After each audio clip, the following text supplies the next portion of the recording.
Is Arizona immigration law morally right or wrong?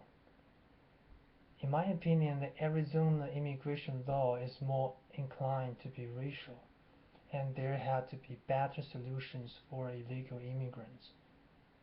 And I want to give you a perspective of what had happened in the Pinal County, Arizona.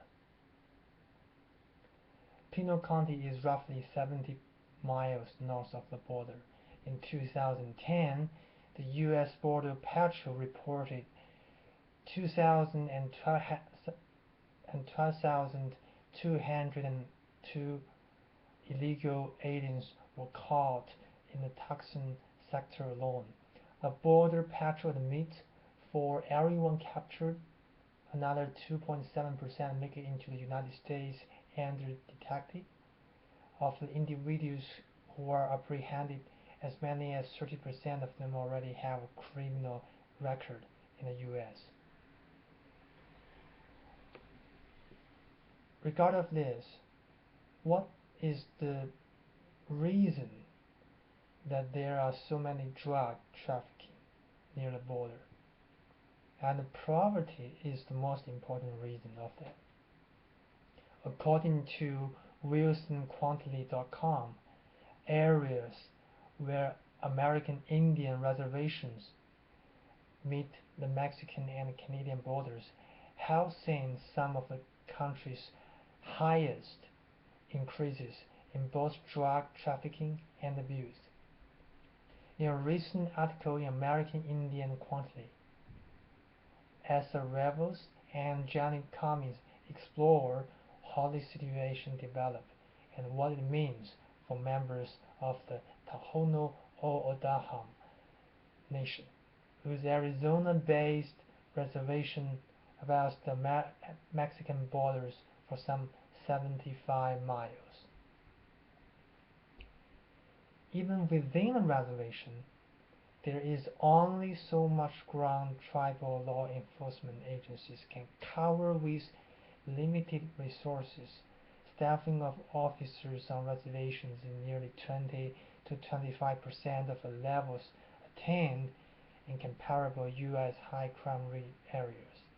The high levels of extreme poverty on the reservation, 4 times higher than the rest of Arizona, drive desperate residents to participate in drug trafficking to make money or spiral into substance abuse to numb the pain.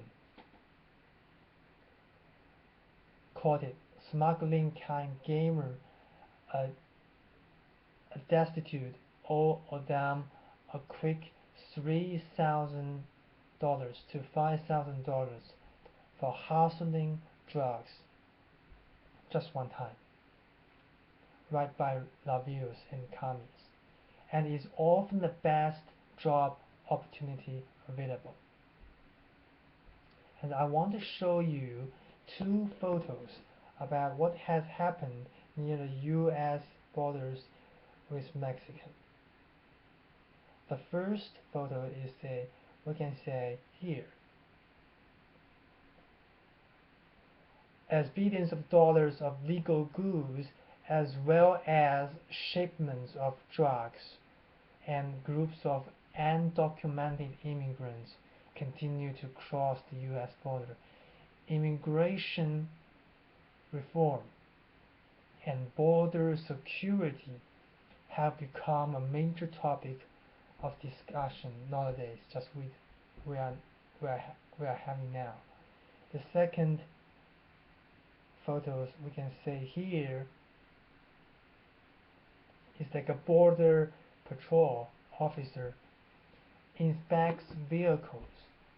This week at a checkpoint in Topstone, Arizona, near the Mexican border, we can say he looks very serious about what may happen near the U.S. and Mexico border. So it's a very dangerous job. The Bureau of Justice Statistics report in 2012 that hate crimes exposes an alarming rise in attacks on a population made up of more than 53 million people who are Hispanics. So according to dailybeast.com, attacks against the Hispanic community have more than tripled in a year, according to an official report released by the Bureau of Justice Statistics. The Hate Crime Victimizations Report, a census-driven study, shows an alarming rise in violent anti-Hispanic crime from 0.6 per 1,000 persons aged 12 or older in 2011, which is 2.0. That's more than triple increase. The overall total of non-fatal and poverty hate crime victimizations for the entire study, which is 2,093,800, isn't statistically different to 2004, the first year for which there is data. However, in other words, the number of hate crimes hasn't changed. The targets have, per 1,000 in 2012. So according to data on Pew Research called Hispanic Trends Project from 2013, 51% of the 35 million Hispanic adults living in the U.S. are immigrants, while the majority, which is 81% of the Hispanics polled in the Pew study, expressed satisfaction with their current state of living. Others live in constant fear of attacks. So what is the best solution to the illegal immigration issue? According to Slate, President Obama's use of his executive authority to temporarily shield 3.8 million unauthorized immigrants from the threat of deportations, on top of 1.5 million shelled in 2012.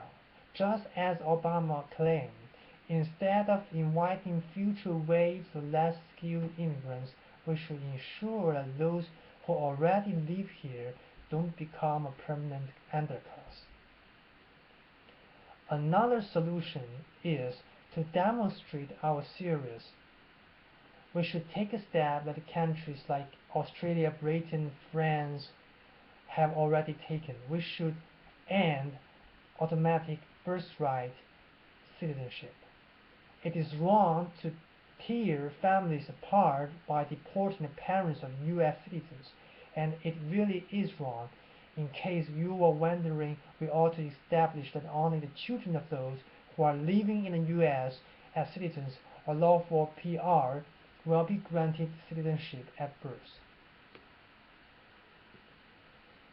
In conclusion, the debate of illegal immigration never stops, and there are better solutions for this problem. And in my opinion, Arizona immigration law, which is Arizona SD law, is morally wrong, and we should get a better solution because of this. In the name of Jesus Christ, amen.